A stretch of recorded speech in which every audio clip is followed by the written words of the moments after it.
Hi, everybody, and welcome to the RHAP B&B, a Survivor Fun and Games podcast for Survivor 47. My name is Mike Bloom, and we have come back yet again. It has felt like an eternity, Liana Boraas, but here we are, my partner in crime, as we reopen the B&B once more, shoo out the bats from the belfry that have taken residence, and take a look at a different season that seems to be laden with bats in Survivor 47.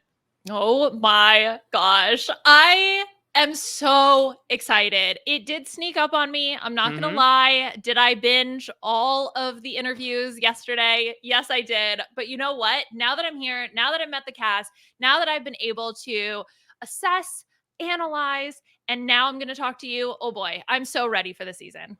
Yeah, it has felt like ages. Of course, you and I got together to talk about Survivor 44 during the wish list, but 46, despite the fact that this was, less than 4 months since we last spoke about a currently existing Survivor season, feels like ages. I'll show you that, actually. So, Liana, do you remember at the end of our 46 coverage that we bought shirts on Etsy? Oh my God. Yeah, we did. So this is what mine looks like now. Wait. Oh God! Oh, it's horrible! It's horrifying! Oh my gosh, for those of you who can't see, so when we originally but I thought you sent me a picture when we originally got it and it looked okay. Oh dear, oh my God. Well, it did look okay, and now it's far from okay. How many times? Okay, wait, though. Have you watched this every day because you wear it every day? Is this like a weird Mike Bloom thing that we're actually learning? It has nothing to do with the quality of the lucky t-shirt. Jeff Probst shirt. I have to wear it every day or bad luck will befall me. I've worn this. I've watched it maybe I don't know, 7 times in the past few months. It's sort of I mean, the material is really nice. Perhaps the stuff printed upon the material, not so much as it's like that Mr. Incredible meme, right? Of they do the negative of the photo. That's basically what I got. I got 2 images in one over the course of this, and so we'll see. Listen, we had Spicy Jeff in 46, but I think we're going to get Dark Jeff in season 47. It does look a little bit like he's being taken with a Thanos snap, that his pixels are half gone, he's sort of just being taken up. So yeah, it's that's really creepy. And I guess, it has been a long time, and maybe I should wear my shirt more to see what it turns into. Because I think I've watched it once. Okay, when I first got it. Sterling face is still fairly pristine on yours as opposed to mine, where, to your point, it seems like he is disappearing as a concept. I think I'll wear it. How about this? I'll wear it every week for the B&B. So I'll watch it. How many episodes are in a season? 13. So I'll watch it 13 times and we'll see what he looks like. His poor sad face at the end. Wow. I'm committed. Listen, I am more than happy to abdicate the responsibility of someone having to wear a uniform on a podcast to somebody else this time around. I will, it's like that, finding that Beware advantage in the jungle and being like, I'm going to have somebody else find it and open it and see what happens. Exactly. We're just taking cues from this cast, Mike. They have so many great ideas. I think it's time that we implement them here on the B&B as well. Yeah, so to get into this cast, what a fun group. I mean, at this point, I have released every single drip of content I have about these 18 people, between the written versions, the audio versions, the video versions. We become your one-stop shop for everything you need to know about the cast of Survivor 47. I also did an interview with Jeff Probst where he goes into some teases as to what to expect from season 47, including Sweat versus Savvy has now been swapped out in lieu of some sort of Indiana Jones-esque challenge, which... Not sure, Leon. I mean, listen, they do have the rolling boulders from the Mergatory challenge. They could easily repurpose it. I don't know if they want to medevac people after they get run over by a boulder on day 1, but this is dangerous fun, right? It's dangerous. That's right. That is always the theme. Similar to the B&B, dangerous fun, still coming back on Survivor.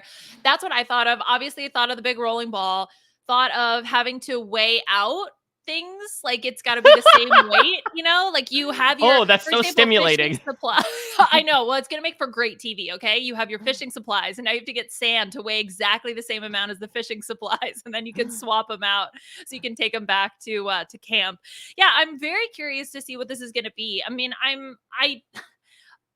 I guess maybe I'm hoping it will deviate a lot from Sweat and Savvy, but I don't think that that's the case. I think we're just going to see some sort of hero's journey where one or two people go and it's effectively the same thing. Yeah, That's I what mean, it sounded like to me. yeah, I think it's basically what we got in 45, which is a couple people, maybe one or two, right after the marooning, go on a journey and they have to complete this challenge. If they win, they get their supplies. If they lose, they don't.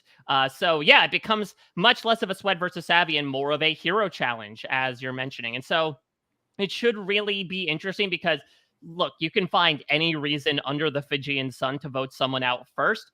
That might be a large reason for it. We also know that that was one of the many nails in Lulu's ultimate coffin, that they had lost the marooning challenge, they lost the Sweat versus Savvy challenge, then they lost the first immunity challenge.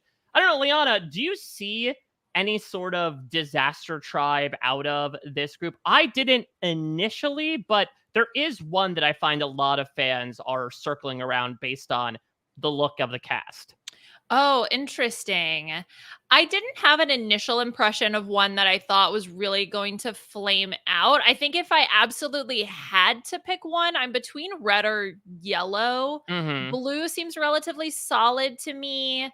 I think that, oof, yeah, I'd be nervous for maybe yellow would be the top one. Is that the one that is the general consensus? Is it red? I Is think it it's red. blue? No, I think Red, blue. no. I Asia's there. Yeah, exactly. I said it on the last podcast I did with Rob that I do feel like blue Tuku is the one that seems the most like Sega solid, that they're like pretty good all around performers, and it doesn't seem like there are any quite literal red flags in the group to have like huge personality clashes. I think people were looking at Lava, which is red, and noting that like they have some of the smallest women on their tribe. They have the oldest man on their tribe. I still, though, said it before, I'll say it again. When I was out there for season 46 and the tribes lined up at that marooning, I looked at who was on Nami and I said, uh-oh. This is an interesting group of personalities. I really like all six of them, but I think they're going to be our disaster tribe. Obviously, that was far from the case. They set a record as the winningest tribe of the new era. So personally, I have reserved judgment until we actually see them out on the field. Because even on the opposite side, Yanu, I think on paper from an athletic perspective, seemed to be one of the best performing tribes speculatively, only for quite the opposite to happen. So I would imagine if there was any sort of disastrous performances, it would come less from the actual athleticism involved and more so from a bunch of different personalities just not able to get along with each other. And I think that that's exemplified when you have a puzzle at the end of every challenge that requires communication, picking the right people, and those types of things where we don't know how these dynamics are going to play out when we actually see all six of one tribe get together. And we can predict that, but you never know unless you have someone who's obviously these like major physical beasts that are just going to crush in the physical part of challenges, which I don't see when I look at the roster here. Then I just think it's so difficult to predict. I'm going to stick with yellow though. If we're just like making preseason predictions to make preseason predictions. I know that's something new we do, right? Yeah, right. We've said never. I'm going to go with yellow as my disaster tribe. I don't hope it for them, but like if it happens, I see it. Any particular reason why? I don't know. I just feel that they feel a little bit of a hot mess to me in general, just because they all seem very different. And I'm curious to see if they'll be able to get on the same page, especially because we talked about that benefit of communication. If they can't really get it together, then I think that could suffer in challenges for them. So this is something that I pointed out and has been pointed out by other fans as well. But we've had this preponderance of people that are comfortable behind the microphone on this cast. Just to do a quick head count, we obviously have Asia. We obviously have John Lovett, Rome, esports commentator, Sam, beat reporter for the Titans. We have Gabe, who hosts his own radio show. Sierra went to school for broadcast journalism and was a field reporter before going into nursing. Jeff told me it was completely coincidental. Do you think this is going to come out at all on the show? I know that people like Gabe are not planning to tell the truth about what they do for work, but do you think these people could bond under a shared hobby or set of skills? Or do you think that's a very easy reason for them to go after each other? I don't think it's gonna matter. Mm, I I agree. understand. Clearly, we notice these patterns and we see there's all these people that are involved in a somewhat similar area. But that being said, I mean, Asia's day-to-day job is not podcasting. Mhm. Gabe is now bar backing. So, yes, he's had experience doing this, but it's not like this is the only thing they're known for. It's the only thing they're good at. Even John, who has clearly made his career in this, well, he was a speechwriter, He right? was I mean, yeah, he that was a big facet of what he was doing, and screenwriting and those types of things. So to me, it feels like more of a loosely connected thread than, mm, oh, this is something that's really going to play a big role in the season. To me, the biggest thing that stands out amongst the players of this season is it feels like all of them say that their social game and their ability to make social connections is their strongest asset. When you oh, ask the yeah. question about kryptonite and their, what was the other? It was kryptonite and Superpower. superpower. Yeah, I was like weakness and superpower doesn't make sense. So their superpower, a lot of them said something along the lines of, I can relate to people, making best friends. My strength is my social relationships. Charm I'm and just disarm. charm and disarm. Yes, exactly. Thank you, Andy. Like, I'm just scrolling down and Should that literally, be the substitute for the sweat versus savvy? Charm ooh, versus charm and disarm. disarm. That could be, remember the poker or the card thing where Tevin and Maria Yes, yeah, yeah. Then the and knife. Zelensky had like, yeah, exactly. It should be something similar to that. That can be called charm and disarm Yeah, because I think what it it should involves your be is social game. like I think each person has a knife, and you have to convince the other person to drop the knife. And then at 3, you all stab. Yeah, and whoever doesn't have a knife, whoever has the most stab wounds, they lose their Yeah, supplies. exactly. But if none of you get stab wounds, you all win, right? That's the Exactly. prisoner's And dilemma here. also, because of Shot in the Dark, it all takes place in pitch black darkness. Yeah, exactly. That'll make triaging the wounds so much Oh, easier. Keyshawn, yeah, he comes on site. Triaging. Okay, great. No, Well, Keyshawn loves chaos. He probably would just stab it a couple times more. stab, stab, swim, swim, stab, swim, swim, stab. Well, that's a dangerous fun, Mike, that we're here between the giant ball crushing people, the stab wounds on day 1. We're really just going for it.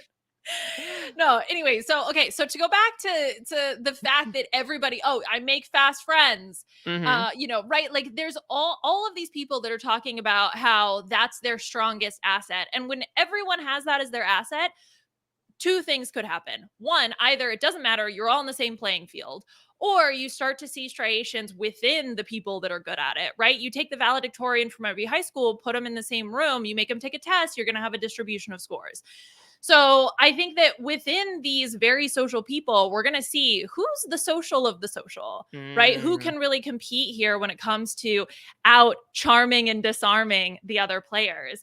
So that to me, when someone says, oh, I'm really good at socializing, that means nothing to me right now because I'm just seeing everybody say that. So okay, great. You're all good at that. And maybe that also factors in, Mike, to what you mentioned earlier about them all being in some, or a large chunk of them being in some kind of broadcast, speaking behind a microphone type situation. It's all the same thing. Yeah, I mean, listen, if everyone's charming, then nobody's charming by that logic. I also think, even just from like, okay, well, Asian and John Lovett work together, with all due respect to other podcasters, the medium covers a wide swath of topics. I would say there's a good 80% of things that are talked about on podcasts that if I were to get into a room with somebody who podcasted about that thing, I would have no earthly idea what to discuss with them. I would be able to maybe carry on a conversation just due to the experience that I've had through this. But if someone has like a history of polo that they do a podcast about, we're going to have maybe 5 minutes of conversation, but I'm not going to be Oh, like, oh, I'm locked in with Polo Boy here. like the sport with the horses, What do you think? I'm talking about Ralph not the Lauren? disease. Oh, I thought you'd say polio. That's what popped into my brain. The I history thought of you water said polio. Waterborne no. polio. Oh my gosh. Right, right. Well, okay. Assuming that maybe there's some similarities within the craft, right? Oh Mm. man. what's your favorite setting in Audacity? You know what I mean? What are they going to talk about? You know what I mean? It's the same thing. If I were to be in a room with, I don't know, Joe Rogan or Theo Vaughn, like, what am I going to, like, okay, yeah, we both podcasted before, but what am I going to relate to them about? You know what I mean? So I don't think that it immediately means, oh, we're going to be BFFs. And I also don't think it immediately means you're going to target that person. No. I just really think that this means pretty much is probably going to mean nothing. Watch me be totally wrong, but still.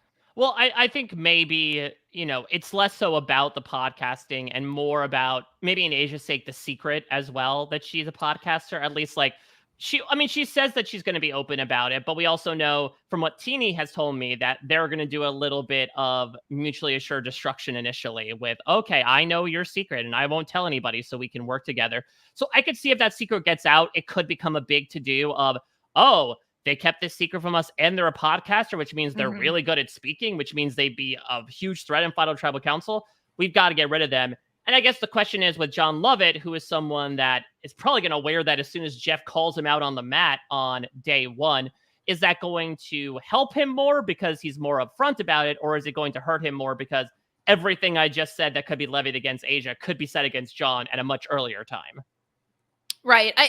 I think it does go back to the fact that you can target anyone for any reason. Mm. The biggest, so to talk about John, I do think that John is also not going to be battling the I am a podcaster, I'm very eloquent, I'm a good speaker, but also the famousness thing.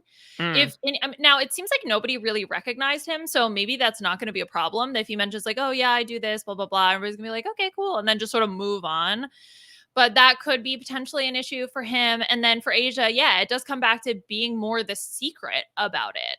I'm so curious to see if she's going to talk about, oh, married with first sight or married at first sight, those kinds of things. Oh, yeah, like the semi-lie, right? Of like, yeah, withholding exactly. more so than being like, oh, I actually do this for a living. Well, and that's the thing too, is Asia doesn't have a reoccurring Survivor show. So that could also benefit her, that like, yeah, I'm on the network that talks about the show. I am a fan. Like most of y'all out here, we're all big fans, but I don't talk about it regularly. Right. And I think that could help her if it does come out and if it ends up being a big part of that. But if it's early and people just don't want to, or people want to target her anyway because they feel she's withholding it, then it doesn't really matter all in all. All right, well, let's start getting into this cast, Liana, in the way that we always do. Unlike Swen Savvy, we're not changing up our routine anytime soon. So we like to, suck it, everybody. We like to give out superlatives because, as we just showed, we are quite juvenile, like those perennially stuck in high school. So we're going through a list of superlatives. Liana and I will each give some people that we feel would probably best qualify for it. Again, part of our preseason predictions here. And we'll use this as an opportunity as well to get Liana's thoughts on the cast before we dive into everything on a Wednesday. First topic here, most likely to get a personal segment. Now, these are continually getting more and more phased out, but I mean, the guy we were just talking about, John Lovett, I think could be a very easy exception. Now, here's the question, like, how explicit will they get? Will John Lovett be like, I was a speechwriter for Barack Obama?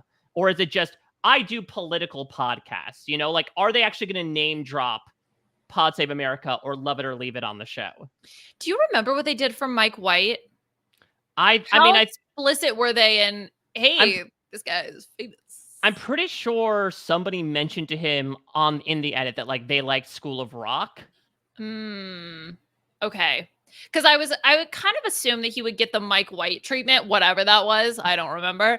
So if that means that they're going to be explicit about it, then yes. But I feel for John that they could pick and choose, right? So they might say the speechwriter for Barack Obama, but they're not going to mention 1600 Pen or what the show that he made or whatever. Imagine if they did. Yeah. The short-lived NBC show that ran one season.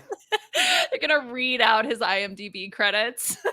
Imagine if there was like, and to your point, nobody has recognized John so far, but what if once they get the face to name recognition, there was like a super duper fan of John Lovett who's like, I will tell you your entire resume right now. I don't know if that would help or hurt John Lovett, honestly.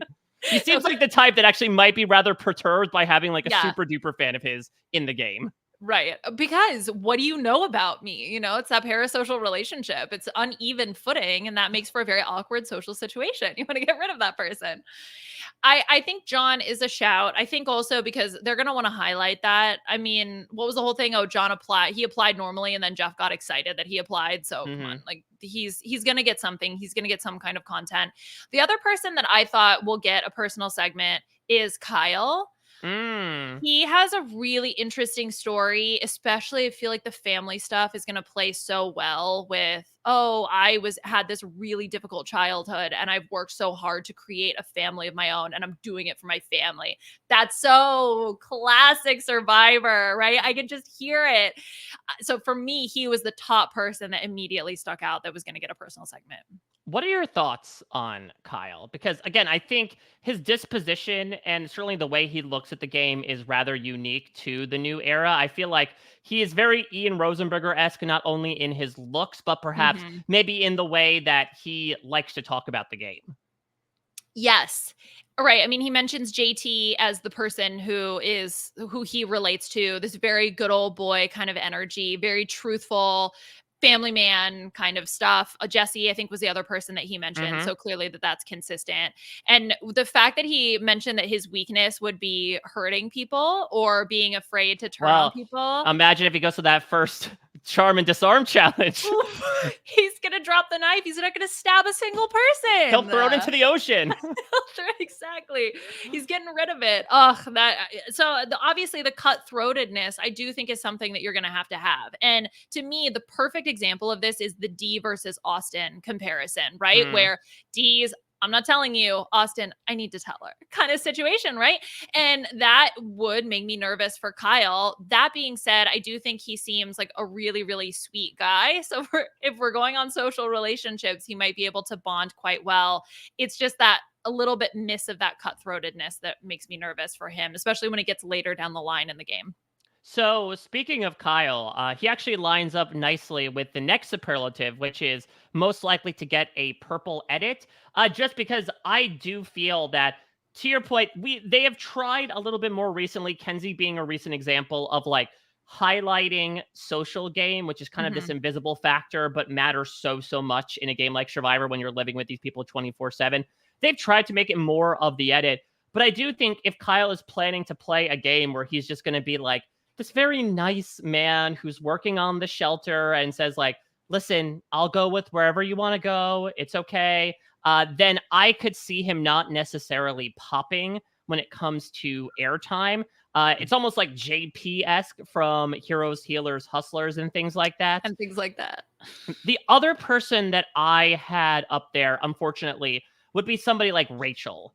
Just because I'm Mm. trying to think about like what typically fits the people that are getting less and less purpled in the new era, but still, what does that fit in the past few seasons? And it usually is, unfortunately, usually women who like are kind of just in the background, don't necessarily stick out, for any particular reason, for good or for bad, and then like they randomly get targeted and they have a huge spike in airtime in Mhm. like episode 4 or episode 5. And I think Rachel, again, has a really good head on her shoulders. I like the fact that she's coming in looking at this as a second opportunity and that, yes, all the shared experience she had between this time and last is going to go out the window when she actually steps foot on the beach. But she has a really good mindset of how she wants to approach things.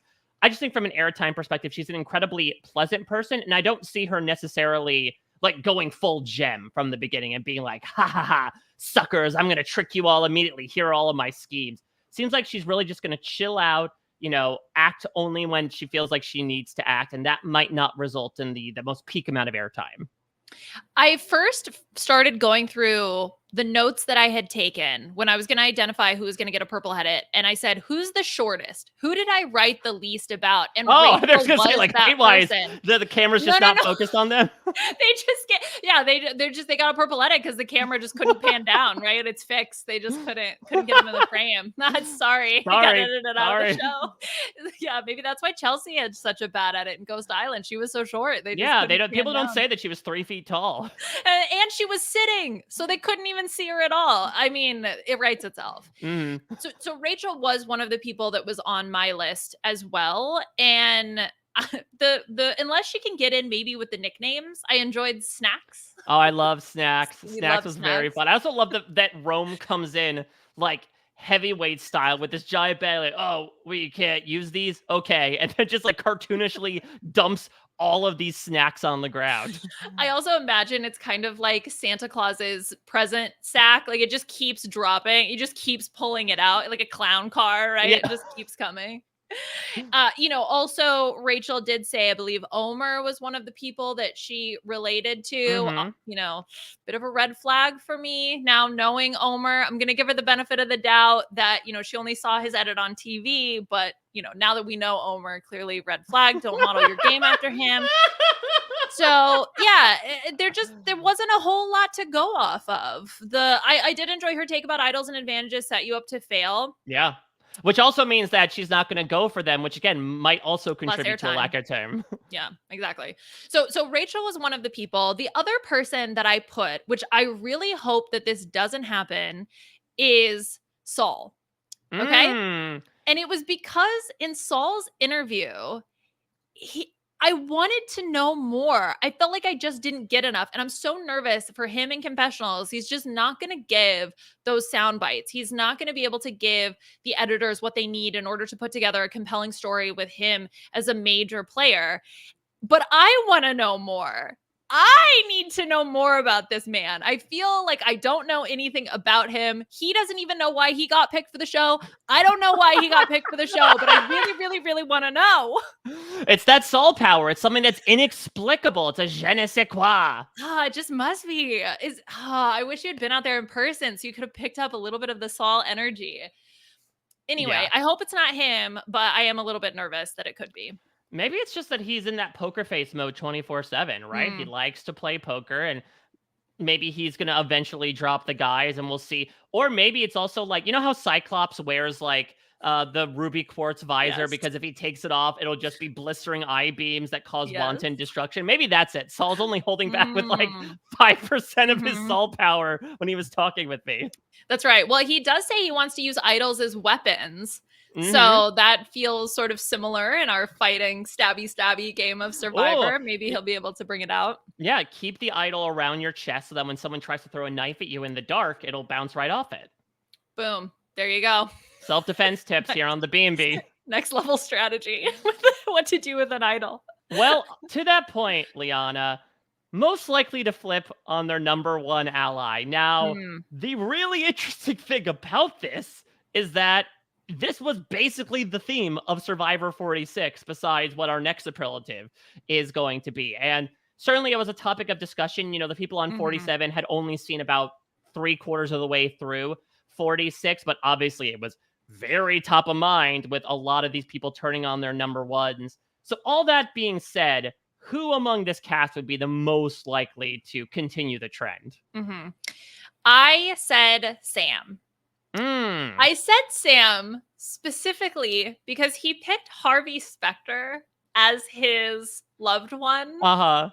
And I do feel like Harvey Specter would be like cutthroat. You need to cut these people. So that's the person he's looking for advice from. Maybe he'll be able to meditate and manifest the Harvey Specter energy to say, I need to cut my number one ally. That's interesting because, the way he was sort of talking with me prior to that answer, it was very much like, I want to pick my group and be loyal to them. I think he was really kind of taking hints from what the Reba 4 were able to pull off of like, you don't need to necessarily cut people off as soon as the game turns individual, especially if you're secretive. Look at what the Tikas did. Look at what the Rebas did. I want to do something there, especially considering I am a bigger guy. I can speak really well. I imagine I would be one of those cuts of meat that would be right on the market as soon as the game turns individual. But yeah, there could be that Harvey Specter's brain being like, yeah, but how long are you going to ride that? That's what I'm saying. And the fact that he explicitly mentions, I don't want to turn on my allies too early. He's thinking about it, meaning that he's having to remember it. Whereas it should just be he's already emotionally cheating on his alliance by having second thoughts. He's already thinking about it. Okay. So he's thinking about it. He's contemplating it. Harvey Specter in corporal form will be there to convince him that he needs to turn on his allies. I'm saying it could happen. I just want now there to be a mock-up of the meme of the two people lying in bed of like, like, I bet he's thinking about other women with, I bet he's thinking about other alliances. Yeah. Yeah, exactly. And it's just Sam thinking like, I really like Suits. Yeah, thinking about Harvey Specter, shirt off, as we all do, obviously. So I went with another big guy and probably a big gamer here. I went with Gabe. I think that Gabe is somebody. Now, look, I think Rome has taken the top spot in terms of like coming in and making a lot of big claims for what he wants to do. But Gabe, I mean, still has those comments, as we saw in the preview, about wanting to be on the Mountain Rushmore. Had that conversation with me where he wants to talk about how his game is going to be a love letter to old school fans. He's going to reclaim the 39-day game of Survivor. And his hot take being that he felt Russell Hantz should be known for his loyalty, considering the selective loyalty that Russell definitely had. If Gabe is looking to mirror that in some sort of way, that is obviously going to include a lot of, yeah, I'll work with you, but now I don't want to work with you anymore. I'm going to cut you, send you to the jury. Gabe, I have Gabe actually for another superlative later, but I think a lot of the things that you mentioned here under him maybe turning on his closest ally also is something else that I'm thinking about for him, that he is someone who, when he talks about, I one of my weaknesses is not living presently enough. Not being sort of in the moment enough, and also thinking about how this is going to be perceived on television. Even if he maybe hasn't said it explicitly, clearly he's thinking about his reputation, right? Oh, I'm not like any other player. I want people to compare themselves to me. That was him, right? Yep, that was him. Yeah. So clearly there's a lot going on his brain about how he's being perceived. And I think that a lot of that also then is factoring into his perceptions of others about him in Ponderosa, right? Because he's not given. Go, right? girl, give us nothing. He's go on grilling, giving us nothing. And I think that is going to be potentially bad for him, and it makes me nervous because I think that clearly he has a lot of really great ideas and I would love to be able to see him play. I just don't want him to get in his own head and then potentially make mistakes like turning on his allies too early. All right, let's move on here. Who is the most likely, and I expanded this topic now because initially we just said start a podcast. And look, that is still a thing, but the sphere of Survivor influencer culture has very much grown in the past 3 seasons. The doors, the Tikas have opened. So I expanded this category to be most likely to start a podcast or merch or like really pimp out their cameos in honor of Q. And for this one, you gotta go with Rome. Like, the iconography is there, whether it's the Coliseum. You could have him in the bowl cut like Joaquin Phoenix and Gladiator giving the thumbs up or the thumbs down. There's so much there, not to mention that this guy is an esports commentator. He probably has some catchphrases he has built into his lexicon. And so he knows if he brings that to Survivor and it makes the edit, that is easy branding right there. I love catchphrases. I really hope that he does, because that would make me very, very happy. The other thing I thought about with Rome, because he was on my list, was the Roman Empire meme. Like, Rome is my Roman Empire, right? I don't know. Oh, I thought you said Roman Empire me. Is that sort of like a... No, me. Like, yes, daddy, Roman Empire me. Ooh, Roman Empire me, daddy. Conquer me. And then be done with me in 40 days. Yeah. There's a thing I can't say that's in my brain. I'm not going to say it. Plumb my aqueduct. It was more about my lion. But yeah. Anyway, so yes, Rome. That is, I think, a good choice. I also know that talking tribal is a thing. Love you, Shannon. But like talking tribal with Teeny. Oh, I love the alliteration. And then also, I just want to say Asia, just in case she starts another podcast. I want to get it on the ground floor to say that. You do that, Asia. You come back home when you're done, okay? Know where you came from. You give me credit for winning the superlative. Yeah, exactly. I said you, okay? And it could be about anything. It could be about another love show. That's fine. But I want credit for that. Yeah, exactly. Yeah, I mean, that's the other thing, too, is like, I mean, like John Lovett, I don't know. Maybe John Lovett would start a Survivor podcast. I mean, he's going to be a little busy for the next few months. Well, you never specified that it has to be a podcast about Survivor. So That's again, true. Yeah. Okay, I use the same logic for John. I also say John, just in case John starts another podcast. Then just in case I'm covering your bases. Yeah. I just want to win. Okay. All right, let's move on here to our next category, Liana. most likely to have an advantage screw them over. I would Mhm. also include in this the secondary theme of Survivor 46, which is when you go home with an idol in your pocket, technically an advantage screwed you over. I feel like we're getting less and less of like the gotcha beware advantages and more so self-inflicted advantage screws. To talk about that more broadly, I'm so curious to see what the actual ramifications are going to be in terms of playing idols, because Yeah. you did have a lot of people mention in interviews, oh, gotta play it, gotta play it. I think it's more embarrassing to not play it than to play it and Yeah. not get votes. Annika's hot take. Andy was Exactly. basically like, I don't care about idols. They're the most overrated thing in Survivor history. And all of those thoughts obviously are, I assume they're going to bring them into the game. Now, it's another thing when you get it in your hand, right? Maybe you're going to feel a little bit differently. Like, it's my idol. I'm excited. But I think that there could be a case where a lot of people are more hot potatoing it, right? I don't Mhm. want it. I don't want it. I don't want it.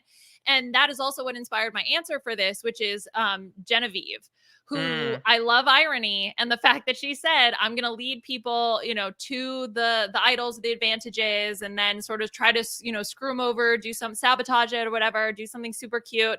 The Survivor gods are just going to put that together and be like, you're going to get screwed over then. Yeah, do you think that's allowed? Like, do you think if Jem, for example, right, she had to measure things out using the machete, hmm if someone a la Kyle took the machete and threw it in the ocean, do you think production would have allowed that? Or do you think they would have, like, then provided a substitute machete so Jem could get the idol? That's a great question. So we've seen where they've lost, for example, losing the Flint. Well, Mhm. they don't automatically get another one, right? Yeah. You lost it. So if you lose the machete, then you lost it.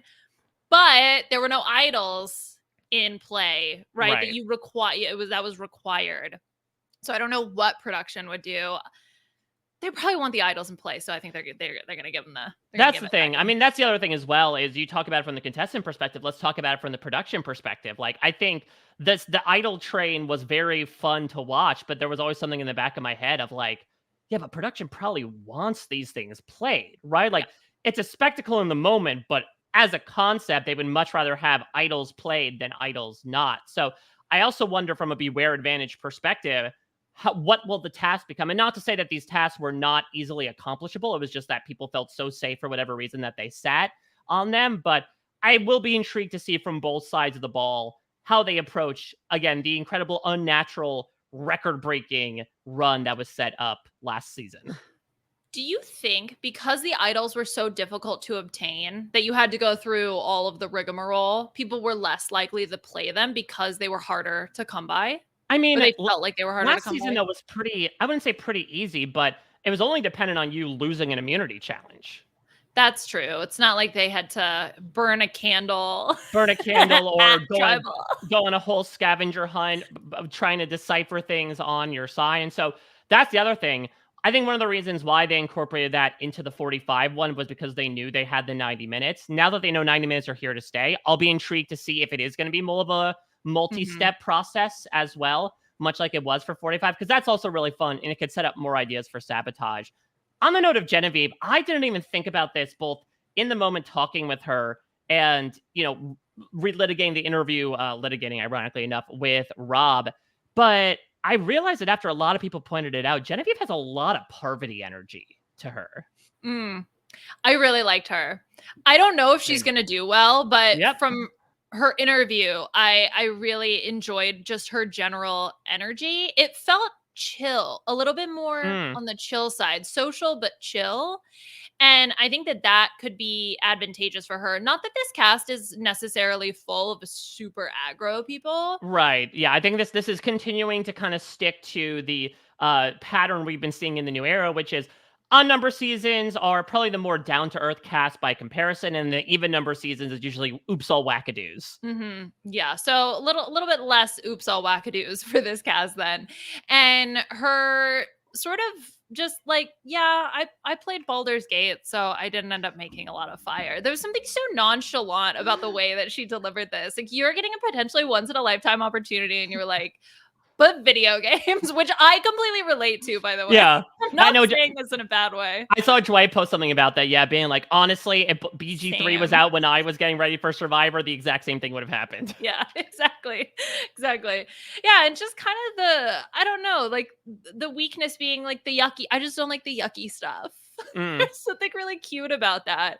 I don't know how she's gonna interface with everyone else on her tribe, but I'm kind of intrigued by her as well. So I went with Sierra, and it was Hmm. just, listen, when you tell me that you're a gullible, but quote, a smart gullible, I'm going to say that if we're talking about a superlative where you may get tricked by something or someone, that probably puts you in the running. Now, she was the one who was on American Idol, correct? Yes. All right. Well, that's experience with idols, though, Mike. Do you think that she's got No, experience that's with the... that's the problem. She's gonna find it and be like, okay, I'm on the edge of glory, and she's gonna blow her cover because everyone's like, was she singing in the middle of the jungle? Oh my god. Okay, if /win she gets voted out, I need them to play the Had a Bad Day song. The Had a Bad Day. Or Daughtry, I'm going home. Yeah. Yes. Right. Okay. So, well, and also, I think she mentioned that Carrie Underwood would be her loved one. So Carrie Underwood, Chris Underwood, like pretty much the same thing. And so, you we got haven't seen them in the same time in the same place. Never seen them in the same room at the same time. Just saying. And Carrie Underwood, her legs, tree trunks. Chris Underwood, his tree trunks. So you know what I'm saying? Like, it's just there's so many similarities, and I feel like she's used to the idols, the advantages. It's I don't know about that. I just imagine now. Remember that the premiere of Drag Race, I think it was season 10, when Miley Cyrus went undercover as a boy, as one of the crew members. What if Carrie Underwood did that and was Chris Underwood? That it was just Carrie Underwood and boy drag the entire time. Right. Okay. So this is on Survivor, right? Yes. So Carrie Underwood comes out as Chris Underwood. And that's why she kind of overcompensates. Like, oh, all men have anacondas down there, no?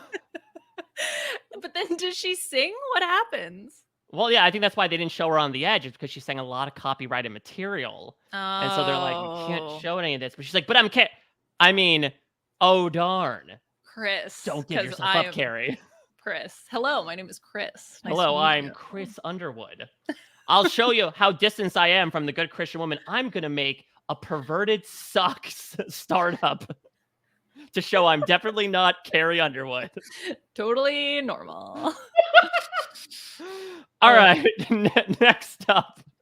Most likely to weaponize a game of hide and seek in honor of... Yeah, we take a couple from the previous season. So in honor of the great Q, who is most likely to do that? I went with Keyshawn. Because to me, I think Keyshawn, who again vocalizes the similarities between the environments of the ER and Survivor, is like, well, I love fun chaos and solving problems. That seems like hide and seek to me, of like, nothing but jungle in front of you, no one to be found, and it's your job to figure out where everybody is. I could see him not only triage the situation, there I go mentioning triage for the umpteenth time, and be able to figure out where people are, but he's brainy enough to then also digest it. I mean, considering like the reads he had on all the people that ironically enough are going to be on his tribe, I think he is very quick to make judgments. Well, and he's also very analytical, and there's not a lot of quantifiable data that you can get out of Survivor. I mean, especially when you're out on the island. Like, what are you going to do? Imagine someone making a bar graph in the sand trying to... If Christian couldn't do it... That's what got Michaela in trouble, right? She was making pie charts. Exactly. She was putting, too many people in bins, Yeah, so I feel like that's a good option. Other people that are also analytical might be looking for something that this is giving me data, right? I'm used to analyzing data all day. I'm looking at picking up all of these different things. How can I coalesce? How can I triage this all together and try to make something out of this information? Yeah, that's a good point. I hadn't initially considered either him or, someone else who sort of analyzes data. This was Gabe for me, actually. That makes sense. And the reason why I said it goes back to some of my previous logic, which was how is this going to be perceived, right? If he thinks this could make a good segment, or, oh, this would, be really interesting for television or something like that, or just being super intense, that could potentially be, he could be one of the people that does something along those lines. I could also see, to that point of analytical, Andy wanting to do it, and Mm. initially him trying to be this sort of the way he's trying to come across, right? Which is like aloof surfer hair guy, but being like, "Hey guys, let's play hide and seek. We're bored today." But then him, to his point about his kryptonite being overthinking, being like, "Okay, so when they juked right instead of left when I was diving for them, what does Mhm. that say about what direction they want to go in the game?" Ooh, but then also you run the risk of sort of okay, if you're also okay, that I gotta get that's the thoughts in my brain. So, all right, so let's say someone is easy to find, okay, and then Hmm. you think, oh, how do I apply that to the game? Well, they're not good at hiding, but whatever. But then, is it a double bluff? Are they doing that on purpose? Hmm. Because now they know that you gotta, show a certain thing, and then you just sort of spiral, and then your brain explodes, and then you get medivac. But I think that there's just so many different avenues to take when you get so many analytical people who are really Hmm. thinking and overthinking about the show, and then think, what is this other person thinking? Or they also are overthinking. So then they're blah, blah, blah, and then it just trails off from there, and then it becomes a disaster, and no one knows what anything means. What are your thoughts about Andy? Do you think his overthinking is really going to hit him hard? Because I do think outside of that, he's a very viable winner candidate. Mm-hmm. Now, again, another one that mentioned Omer. Mm. Red flag for me personally. No, I'm really excited for baby Andy.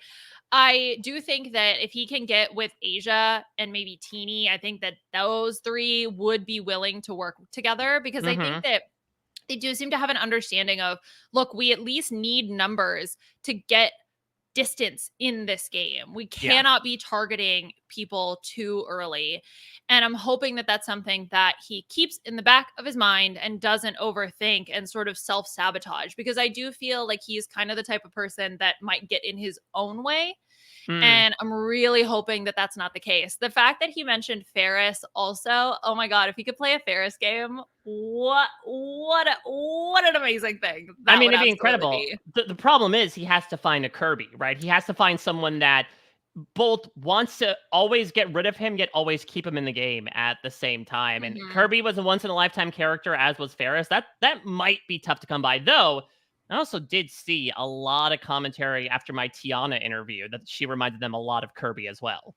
I really like Tiana. I that would be a fun pairing if those two could get together and work together. Yeah, I like that.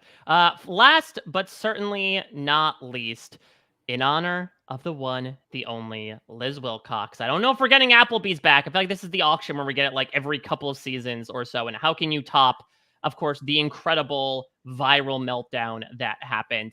But Liana, who is the most likely to have an emotional breakdown over losing out on a reward? This was the hardest one for me because I really struggled to see someone in this cast behave that way. That being said, I don't think I would have predicted it from Liz either, looking at the Mm-hmm. preseason bios. The one person I did think about was maybe Rachel. She said that, she can be a bit controlling. That would be Mm. her weakness. So if she wasn't able to get her way, then maybe that could cause a flare up. Snacks popped into my mind as well, just simply because of the food association. But Yeah, he said he wanted to do never before seen things on the show. Maybe that's one of them. That he just like, I don't know, wrecks the challenge site because he's so angry. shoves the boulder. I would love that, by the way, as a television moment. But unfortunately, this is a really difficult one for me. Who did you put? I'm so curious. I went with Sue. Oh, Sue. And it's Okay. interesting because I think Sue comes from humble beginnings. Like, I don't think she is necessarily someone to feel like, oh my God, I deserve this. I can't survive out here without this. Why did you deprive me of this? But also, I think Sue, well, I think is one of these people that apparently is getting on really well just from a first impressions perspective. And I expect that to continue in the game. I could also see her hit a point where she just not give an F and is just like, screw you all. No, what are you kids doing running around making these decisions, depriving me of quesadillas? How dare you? Do you realize everything I've done to get you here and this is how you repay me? No, no. I think it's in that moment that she sort of like puts on that stern mother hat and becomes mother in that moment from the internet's perspective. Yes, she would be mother. She's the person who comes across almost the most authentic out of everyone Hmm. in the interviews. Like it did feel that she was, because okay, everybody's going through the casting process, right? And you can kind of pick up on, oh, this is their casting line, or they're saying this in multiple interviews. This is a story that is the soundbite.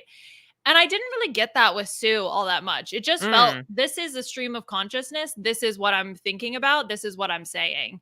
And if that stream of consciousness arrives at throwing a fit about food, then so be it. I wonder what food. Would it be quesadillas? I don't think it would be quesadillas. I don't know. Be... Is it airline food? Because she's a flight school instructor. I don't know if that means she's pro airline food. Just like, oh my God, my frozen chicken. I'm you know what? Mad. Could it be a meltdown? Because I didn't typify this. Could it be a meltdown over she wins her award and it's like a dummy prize? Like, oh, and you've won. She goes to, it's the auction, right? We know the auction's coming back. And it's like, you've won some rubbery chicken and cold mashed potatoes. And she just loses her shit on Jeff. Okay, they should, though, have an airline meal as one of the rewards, right? Because it's sort of a reward, but it's not. It's not really. Well, and listen, we have Sue, we have Tiana as well in the aviation industry. So that would be interesting, too, to be like, oh, this is what I eat every day. This is great. Reminds me of home. I've really been missing pretzels. Thank God. Yeah, Sweat versus Savvy instead it's pretzels or peanuts. Yeah. Well, now it's pretzels, or they had these little cookies the last time I flew. So it was pretzels or cookies. There was no peanuts. And I think it's because of a peanut allergy thing, which is smart. I think that makes sense. Yeah, I realized the liability got them only so far in this world. Right. So yeah, we're into cookies now, Mike. Oh yes, get those cookies. Well, is there anybody else that we haven't touched upon that you want to talk about? Let's see, we haven't talked about Annika, Caroline. We haven't talked about. We touched briefly on Teeny, Tiana, TK. Any of the T's? All right, I'm gonna go in order of who we haven't addressed in my notes because that's how my brain works. Teeny, I felt super good about Teeny's interview. I was very impressed. And I am typically lower on younger people. I know. It's because they're lower to the ground. It's because they're yeah. Well, no, I mean, I think I'm the lower to the ground, the closer to hell. No, oh, okay. Say I'm closer to death, and I'm closer to the ground then probably by comparison. No, just because, look, I think life experience is a big factor, and just being able to practice social relationships. You just get more practice the longer you live. Yep. But Teeny, I will say, I just really liked her vibe. And maybe this is a me thing that if I were out there, this is a person that I would want to work with. But I very much enjoyed the interview. Trisha Paytas is a loved one. Oh my gosh. What a pick. Did you see Trisha Paytas tweeted them about it? No, really? I'm going to see if I can pull it up while we're talking. But yes, that is unbelievable. Already, the Club Condo has its first material for the season just before the season's even started. That's beautiful. Did you ever hear from your text door neighbor? Oh, yes, I did. They texted back, "I know you," and then I didn't respond because that's really creepy. That's so creepy. What does that mean? They know you? Like maybe they're a fan, but also I don't want to start it then. Or otherwise, it has very bad assumptions if it's not the case. It's like, I know you. I know everything about you, Mike Bloom. I think your text door neighbor is your dissolved Jeff Probst shirt that's texting you back. I know you. Exactly. I know you, Mike Bloom. Yeah, I was going to say, it's just the hat. Creepy. I'm going to let him out for the rest of the podcast. It feels only appropriate. He's our mascot now. Oh, no. Not our mascot. In fact, maybe we'll make this the main image. Come to the B&B. I know you. It's me, Jeff. I'm making him talk. I hated that. Right. Good. Regardless, that's such a fantastic story also for Teeny that they texted their text door neighbor and that's how they got their job. Amazing. I mean, absolutely wild. Again, I don't know if it's one of these things that like everybody should do because I feel like 9 times out of 10 that's not going to work, but maybe that also shows how lucky they are. We know how luck really comes into play in Survivor. All right, let me share this. So this is Teeny. Had tweeted the interview that I did and that Rob and I talked about and said, Trisha mentioned at Trisha Paytas. Trisha Paytas responds, timestamp. And then Teeny clips out when Trisha is mentioned. And then Trisha replies, "You're an icon. Bring Wendy's nuggets in the island for sure. A bucket for each of us, wink face. Teeny, you're my forever fave. Can't wait to keek in Fiji."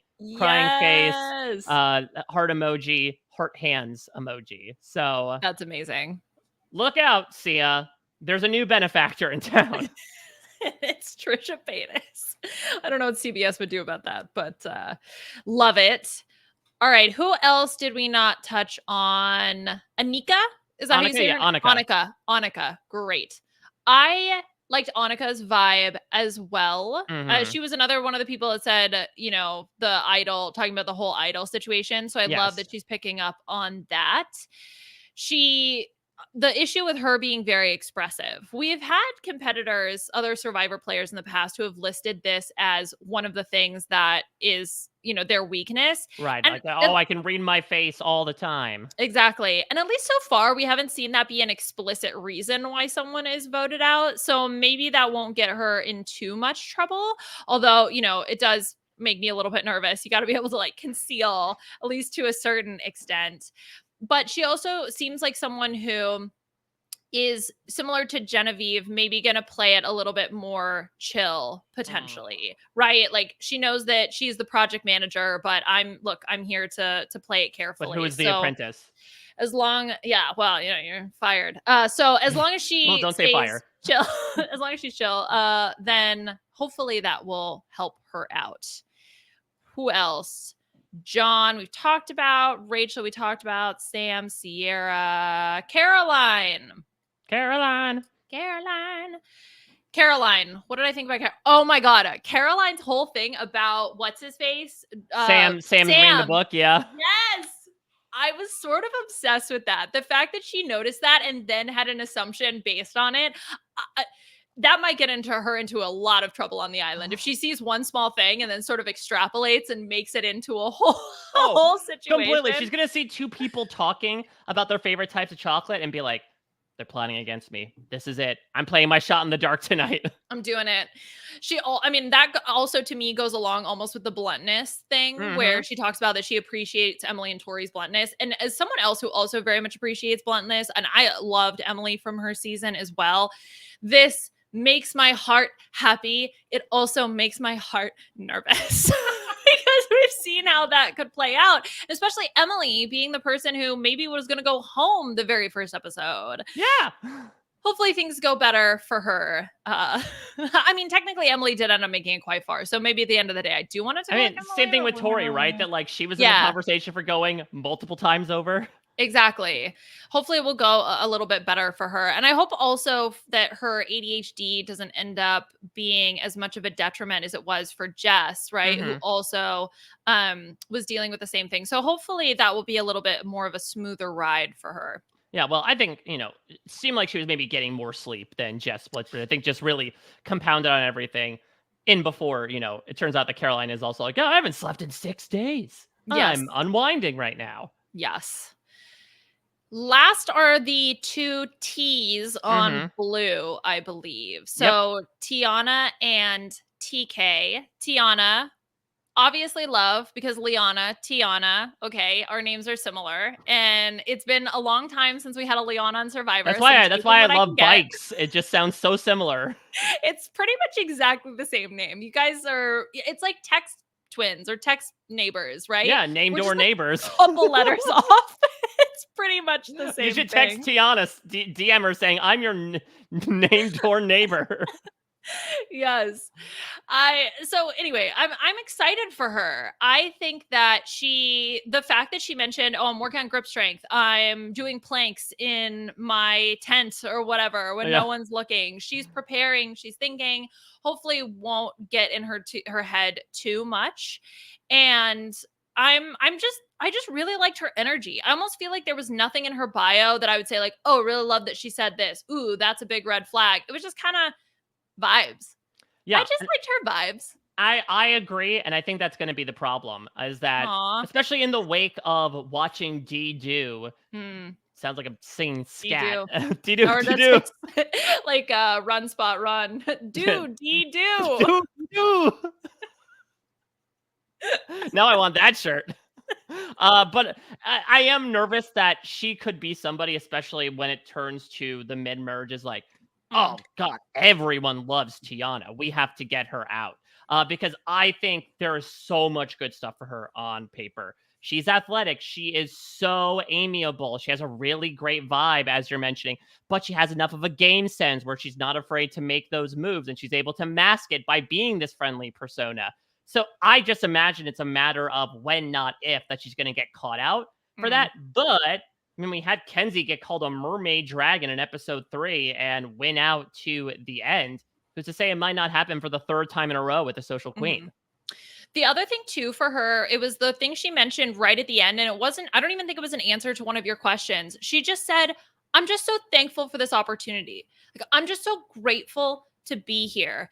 And I think coming into the game with that kind of attitude is so important because there's so many things you can overthink and so many things that could go wrong. And you can be the best player on the planet and still not win, right? Because luck just isn't on your side, or you got paired with the wrong people, or for some reason you got stabbed and then you got dragged into the ocean. Like, I don't know. There are just so many things that Wait, could go wrong. what's that second part? Like, oh, we got to dispose of the body? Yeah, I don't know where that. I was conflating throwing the thing into the ocean with being dragged into the ocean. It's not important. I don't think anyone's gonna get stabbed. Hopefully, on this season. Remember when Jeff stabbed the rice bag? We're like 1 degree removed from that. Okay, I still think about that a lot. Actually, Is that your Roman Empire? That is my Roman Empire. Yeah, it's not Rome. It's Jeff stabbing. Yeah, where he goes, all right, let's speed this up, and let's speed it up. It's the way he does it, because I feel like he just pulls the knife out of nowhere and just goes. Oh, it's amazing. Oh, incredible. So good.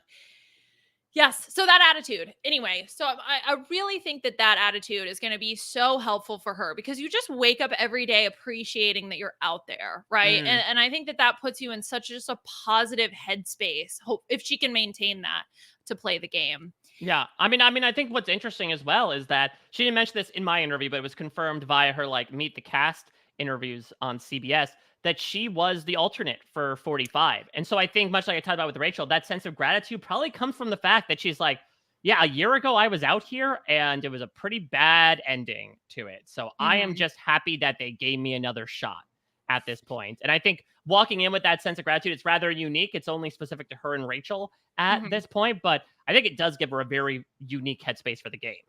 And several people had mentioned play like it's your second time. When and where did Jeff say this? Because everybody's talking about it. So Jeff will approach the castaways while they're still kind of in their Ponderosa mode and like give them a little bit of a pep talk before the game, while they're also learning all these rules of what they can and can't do. And this has sort of, I think, been the credo that he's stuck with in the preseason pep talks as of late, is play like it's your second time. It's his love one another, or love each other. Whenever love one another. It's his live, laugh, love. It's his, live, laugh, stab. Last person, TK, aka Taryn. What do I think about TK? I don't know. I could see it going one of two ways for TK. I think that TK could be just a strong personality out the gate. And if he doesn't initially vibe with people, I do think that could put him on the outs. That being said, I think the Blue Tribe looks really strong. So I think he'll be able to survive the pre-jury probably pretty easily, assuming that they don't go to tribal council and he doesn't end up rubbing anybody the wrong way. And I mean, he also has a super interesting backstory. Talk about someone who could get a personal segment. I mean, essentially football's your whole life, being diagnosed with this kidney disease, and then being told you can never play football again, but despite all the odds, still wanting to be part of the NFL in some capacity and being able to follow that dream. I think that's really beautiful. Yeah. The biggest red flag for me was the Caleb comment about how what was his thing about Caleb? That Caleb was said that Caleb wasn't assertive enough. Yeah, Caleb wasn't assertive enough. Okay. Which that's where I got the whole, if he's going to rub people the wrong way kind of thing. Because if you're saying that Caleb wasn't assertive enough, I'm very curious to see what that would look like if you're being Caleb plus some. That would just be my only issue for him. But he, I mean, seems pretty athletic. It seems strong. I think he's on a good starting tribe. I think he'll do pretty well. Yeah, and so all that is to say, we kind of warmed you up with a little bit of aperitifs with some of these predictions. But if you're new to this, Liana and I, off screen, off camera, after this, will write up preseason predictions for every single person in this game from 18th all the way to 1st. As that person is voted out, every week we will read off our preseason predictions and just figure out how correct or, for the most part, wrong we are about it. So happy for yet another season of that. And at the end of this, we'll also come back to these superlatives and see how wrong we were, how off the mark we were as well. Because again, that assumption is carrying through.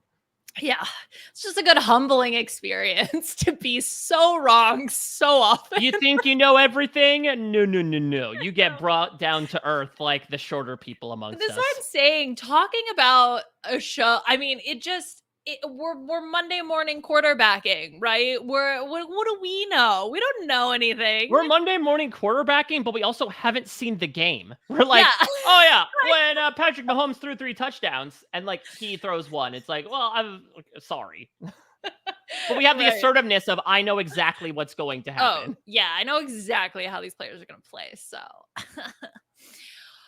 All right, we've gone through all of our thoughts, but we have one more thing to do, Mike Bloom, before we close out this podcast. We're going to take a little journey to the Survivor Facebook page. It is a tradition here on the B&B to not only check in with our own thoughts, but also to check in with the casuals to see what they have to say about the new players that are going to be on the season 40 several.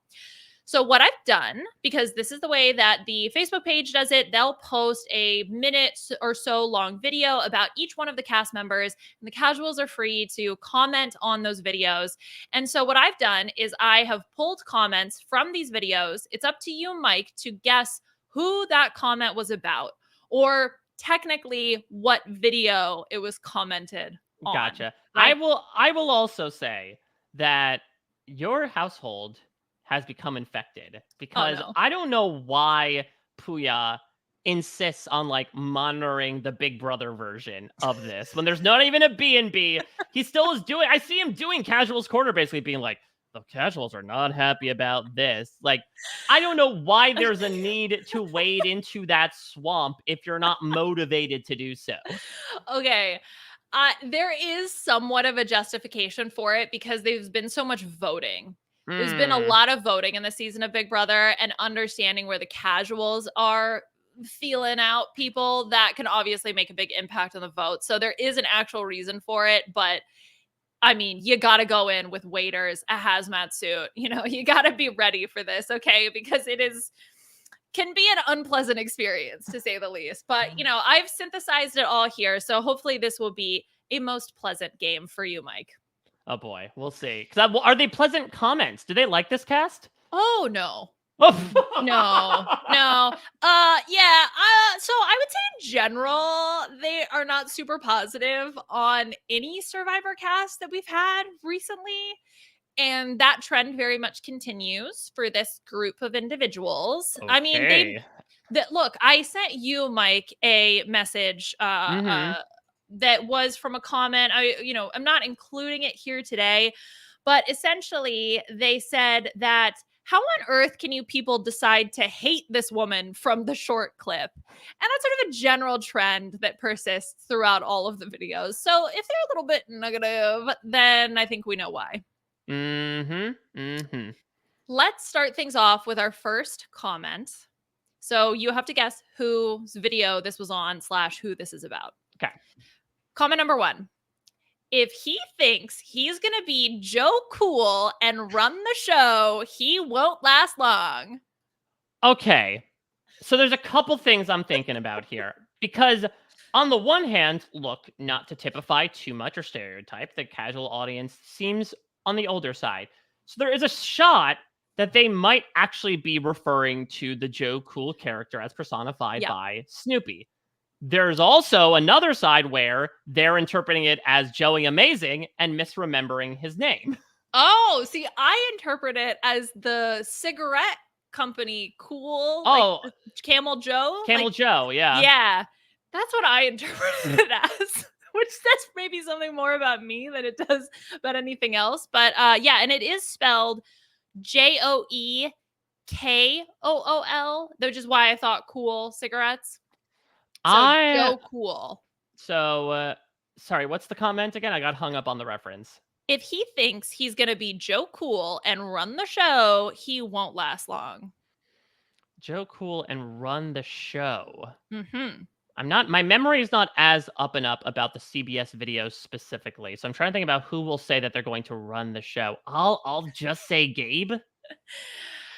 It is Gabe. That's Oh, amazing. I don't know how you I figured think it's that because out, I but had it's gone with my Gabe. option 2 of like Joey Amazing. It's like, well, Gabe does have that sort of free flowing locks that might conflate him with that. Okay, yeah. All right, yeah. Who run the show? Gabe.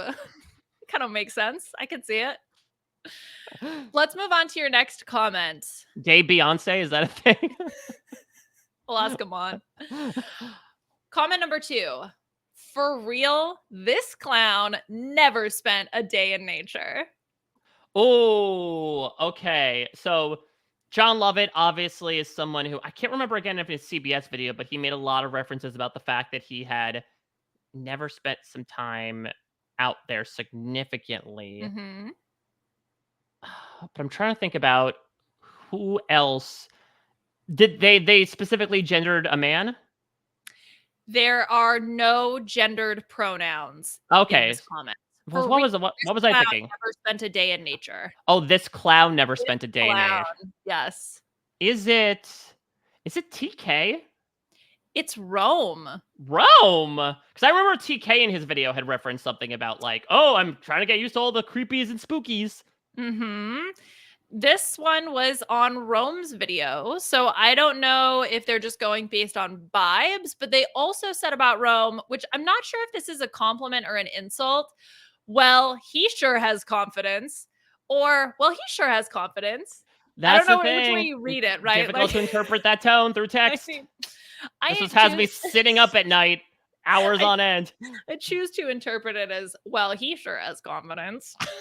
That's my personal preference. Yeah, I mean, I think Rome is definitely one of the most confident people coming in. So I would imagine it's, being regarded with a bit of a snide tone. Mm-hmm. Let's go to comment number 3.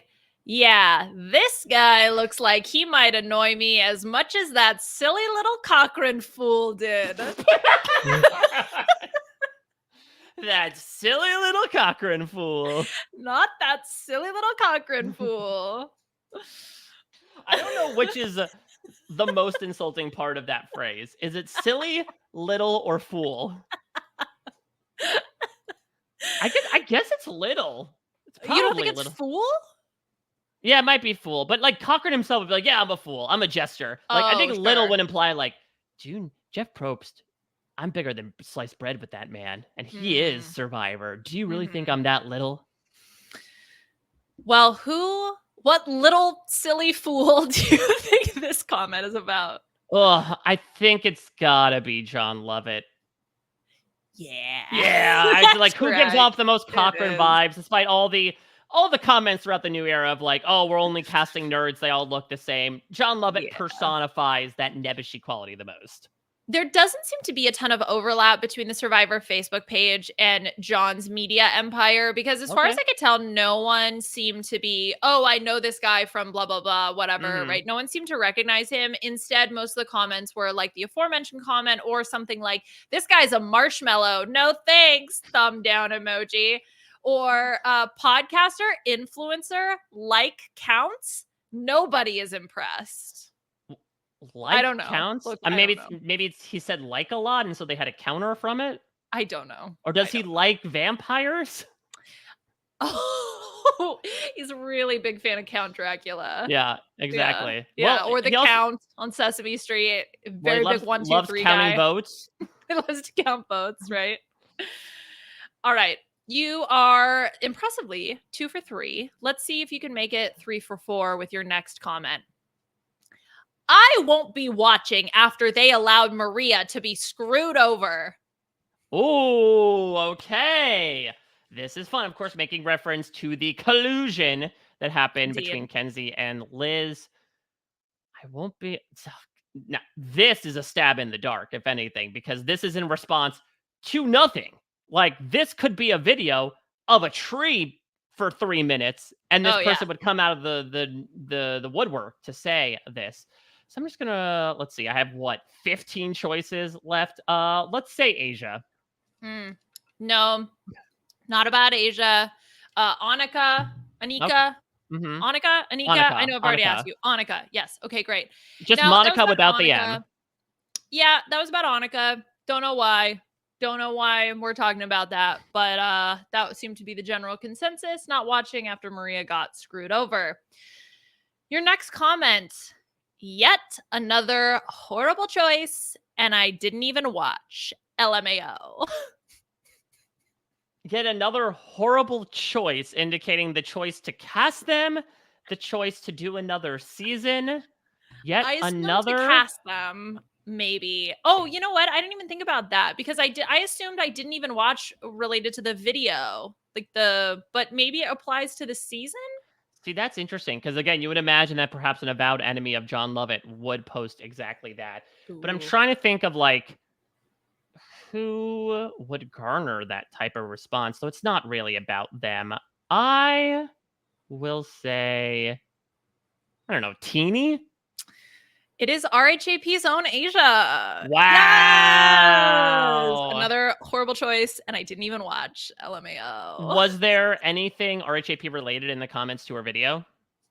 There were a few comments from RHAP fans that I recognized. Oh, that said, rooting for Asia, love RHAP, that kind of stuff. all right. So Chappelle and all his very burner happy to see accounts have that. been outed. Exactly. Yes. But no, otherwise, I mean, she actually didn't have a ton of comments on her video in general. Mm-hmm. I think it's like Nothing else a to say. solid video, but not as eye-popping to everyone who's outside of our sphere. I mean, to be honest, like that comment could be on any video, right? Yep. Like another horrible choice, and I didn't even watch. All right, let's try to get a little bit more specific. Enough of these vague comments. The next comment is, hopefully she won't need glasses to play in the ocean games.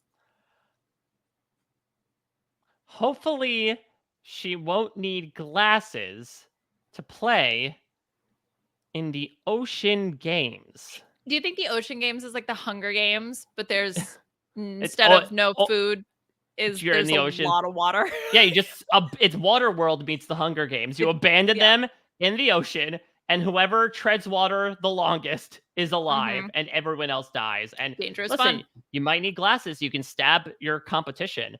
So Oh yeah, the cornucopia will be there. mhm. Gonna swim over just there. sinks to the bottom automatically. Trident. Whoever makes friends with the fish, that's how you win the ocean games. All right, so who needs their glasses to win the ocean games? So that she was used there. She needs her glasses. Hopefully, she won't need her glasses to play in the ocean games. Did someone make a reference to needing glasses that I don't remember? I am going to say Rachel? That is correct. What? Because she's got glasses, so you know. I can't do the ocean games. I'm blind as a bat out here. What, the ocean games? I'm blind as an anglerfish. Imagine she's got prescription goggles, but no, not in the ocean games. Can't have them. The ocean games, brutal. Everyone's equal. Yeah, she's from District 12, just, you know. New Era Survivor is the monster, but this is the ocean. All right, your next comment is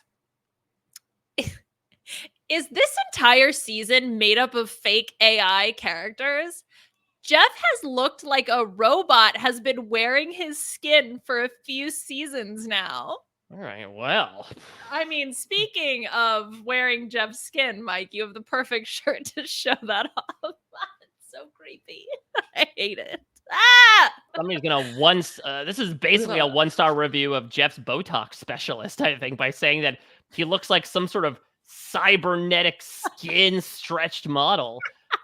See, I thought it was more of a comment on his personality, not necessarily his appearance, right? Like Jeff just feels very robotic, but it could be a combination of the two. That also, I mean, if that's the case, this does not support the theory that like AI is eventually going to overtake humanity. That Spicy Jeff was very much trying to push against the programmers and be like, no, I brought a cushion for myself, and you're not gonna let me do anything but, yeah, I'll eat this human popcorn. I want to taste it. The kernels in my gears. Andy is getting his master's in AI. I don't know. Maybe it kind of fits. Yeah, could it be that it's just like, you know how sometimes when somebody gets injured, like if someone is a medical worker on the tribe, like they might pitch in and help. Maybe it's like they brought Andy in as sort of an in-house expert to be like, Jeff's been leaking fluid. Could you just take care of that before the next challenge? I don't think it's a hardware issue. I think it's a software issue, right? Like he's stuck in a, some sort of recursion loop and we just can't get him out. He just keeps saying, drop your buffs, drop your buffs, drop your buffs. We can't get him out of that. Stop. He won't stop stamping all the bags of rice. Like we're leaking rice everywhere. He can't keep his knife in his pocket. It's a disaster.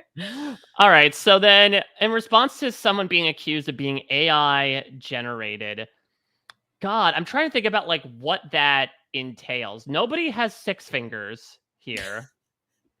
Or yeah, right. Like missing some teeth or whatever what AI does, where it gives you weird hands. Let's go with Saul. It is Andy. It is baby Andy. Yeah. So I don't know if they Saul's coming from inside the house. Right? Right. Talk about leaking fluid. The best person to work on AI would be AI, wouldn't it? It would be. Well, that's how they take our jobs, right? You get AI working on AI. It all makes sense. They're going to turn Jeff into Go-Go Inspector Gadget. Like the Matthew Broderick version? Yeah. No, you know what it is? It's like, God, I've seen this movie too many times. It's not the initial Inspector Gadget. It's when he gets replaced as a robot halfway through. And it's like, yeah. That's what people think Jeff Probst is now. Right. That's what he's turned into. I mean, looks like a robot's been wearing his skin. It fits. Okay. I stopped keeping track of the score. You're doing a great job. I think I got 3 right. Okay, good job. Your next comment. Okay, your next comment. Who? I live in Nashville and I've never heard of this guy. Oh, this guy. So that's Sam. Yeah.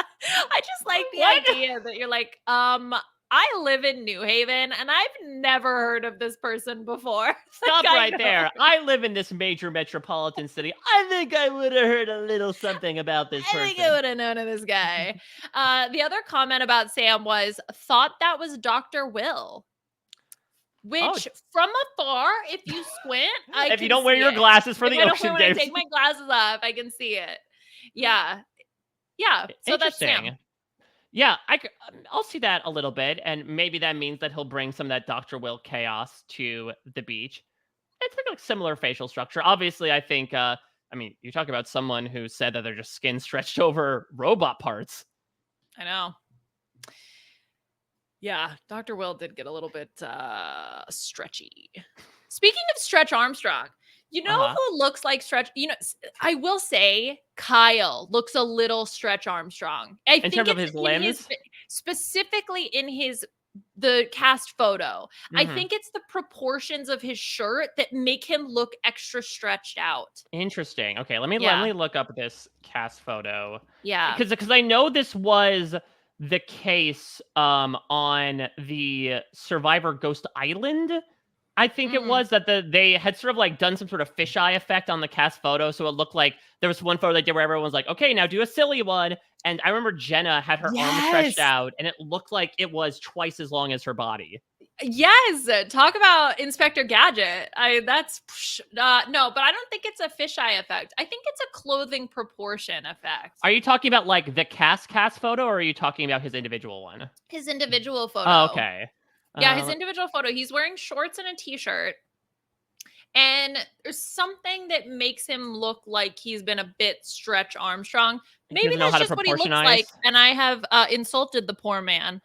He looks good, by the way, which actually one of the comments on Kyle's, which he's not included in this, but why is the shirt on? So I think people are really feeling Kyle. Oh my God, Kyle.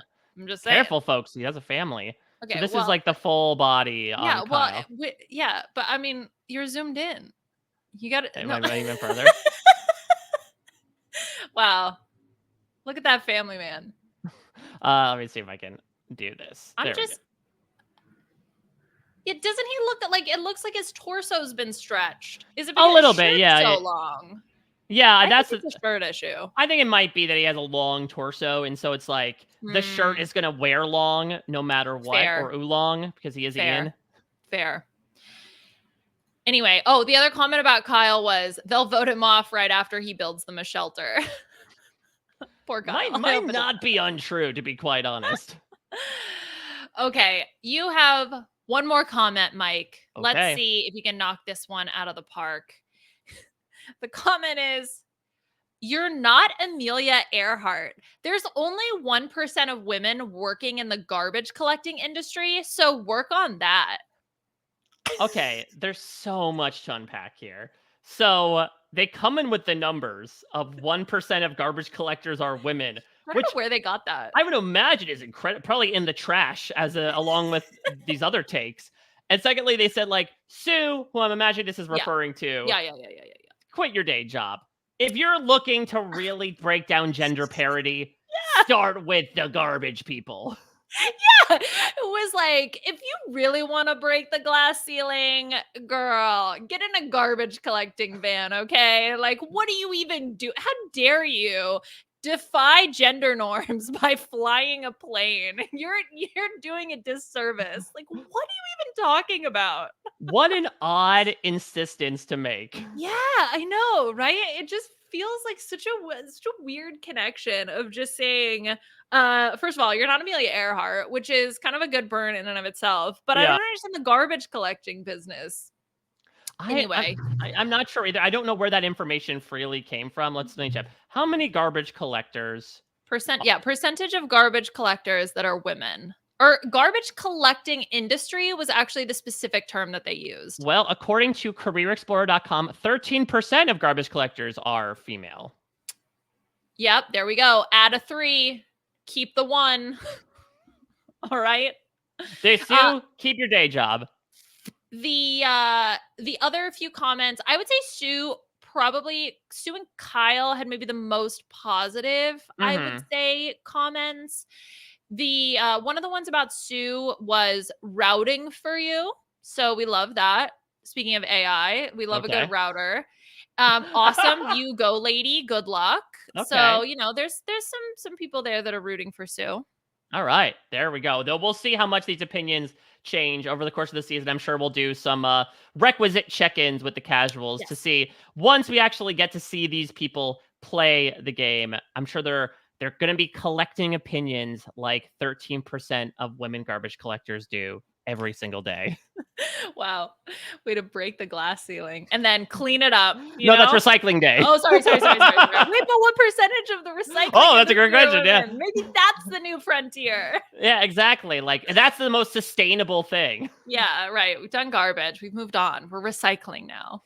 Well, we are moving on to close out the podcast, as we do here every week, by doing a little bit of a charity shout out, highlighting a cause that outside of all the malarkey and stupidity Liana and I bring to this podcast every week, something that people might want to contribute their time, resources, maybe even some money towards if it piques their interest. It's just the two of us today. We usually give this to our guests, but Liana, is there anyone you'd like to highlight this week? Yes. So the charity that I picked for this week is the Organization for Autism Research. So it's a foundation for mostly geared towards children who struggle with autism or diagnosed with autism. So they provide research, experiences, resources, that kind of thing. So their website is researchautism.org, and there's a beautiful little donate button up there that you can check out. And they have a lot of really great resources. So it's a very specific sort of bit more niche, but very important to me. So that is my charity of the week. Kicking it off in style, researchautism.org. Liana, we're back. This was so much fun. Again, if you've never listened to the B&B before this season, I think this was a good cross-section of the type of stuff we get into. Yeah, I think so. We touched on all of the major things. Casuals Corner, stabbing, creepy AI Jeff. We really hit all of the major components of the B&B. Maybe it's like Jeff, J-I-A-I-F-F, Jaif. Oh, it's Jaif. Oh my God. And introducing Jaif. Jaif. Come on in, Jaif. This is our new host, Survivor. It's Jaif. It is I, Jaif Probst. That's the horror version of the show. I think I want someone to make a fake account of like called Jaif. Jaif. Get Daniel Shippen online, the guy who made RootBot. I think we need to find our next bot here. But as was shown, Leon and I are sloppily human when it comes to doing these podcasts. So we're going to be back every week, usually recording these on the weekends, playing some games, talking some more about a lot of the malarkey that will happen on that week's episode of Survivor. And this week, for the premiere, we have a very fun guest. Gabby Pascuzzi from Survivor David versus Goliath is going to join us to break down whatever we're going to experience in this 2-hour premiere, the Indiana Jones shenanigans, these people actually interacting with each other, and of course, the downfall of our first boot. In the meantime, Liana, anything you'd like to plug out there for the listeners? Well, I would be remiss if I did not plug the Survivor draft. If you are somehow listening to this before Monday evening on the 16th, you time traveler, you. I know. But if you are listening to this after the fact, we should definitely go back and listen to it if you haven't already, because myself, as well as the other drafters, are going to be getting together to pick our teams for Survivor 47. And of course, is one of the people that Asia said that she would want to draft her. I feel especially honored. I feel a very serious responsibility on my shoulders to do whatever I can to try to get Asia on my team. That being said, we're going to talk about everybody. Okay. So I've got my eye on you, players. I'm ready to pick ya. Do you have your glasses on, though? Well, yeah. Otherwise, how can you participate in the ocean games? Oh my gosh. You can participate in the draft games with glasses. It's actually pretty cool. That's every plug I needed to hear. What a vouch. We're really hitting the key things in the plugs, Mike. Bad eyes. Asia. Get your eyes checked. Get your eyes checked, people. I mean, people will hopefully not be saying that after the people that you drafted, but I'm sure, Liana, you're going to make some great picks, as will everybody else out there. So check that out Monday night. Of course, as mentioned before, if you missed it, I have interviews with all 18 of these cast members. So if you decided that really the 48 hours before a season are the perfect time to cram them in, cram away, my friends, over at Parade. Over here on RHAP, you can check out my conversations with all of the cast, maybe figure out your own superlatives based on that. And once the season starts, I'll be doing my usual exit press on Thursdays with the most recently eliminated contestant. Also doing exit press for Big Brother, as well as that is approaching the final month. Also doing coverage of the challenge and the circle over on Parade. And then over on the scripted side, Josh Wigler and I are still going through Lost for First Timers. We just finished our coverage of season 4 before we get into the last couple weeks of that. And then TV for Real, where Sasha Joseph and I get together with a reality TV star and talk about their taste in scripted TV. If you missed it a few weeks ago, we had Kelly Wentworth on where they taught me all about Grey's Anatomy, which is some of the most batshit stuff I've ever heard in my life. And as a bit of a teaser, we're going to have a lot of Survivor guests over the next weeks as well in honor of the new season. So if you want to hear a little bit more from these players, and especially maybe not them talking about the stuff we know them for and more so the TV that made them, be sure to check that out over on the Reno Scripted TV feed. Of course, as the weeks will wear on, Leon and I are always open to any and all game ideas. Seriously, any suggestions are welcome. You can literally write in like, Jaif Probst, is that anything? And we'll try to figure it out and turn it into something and spin straw into gold. So you can always email us, rhapbnb@gmail.com. That's rhap, the letter B, the letter N, the letter B @gmail.com. If you're on social media, you could also use the hashtag RHAPBNB. Again, the letter B, the letter N, the letter B. And we'll definitely try to incorporate it more moving forward. Again, we are not discriminatory when it comes to these ideas. We will sift through them like our beloved garbage collectors do each and every day. That's going to do it for this week of the B&B. Special thanks to the entire team behind the scenes at RHAP for putting this podcast into your eyes and ears in a timely manner. And Will from America for his fantastic theme song. I'm so happy to be hearing it for another season. I'm so happy in general to be talking Survivor again with you, Liana. We'll be back next weekend covering the premiere of Survivor 47 with Gabby Pascuzzi. Until next time, everybody, we'll check you out at your next stay.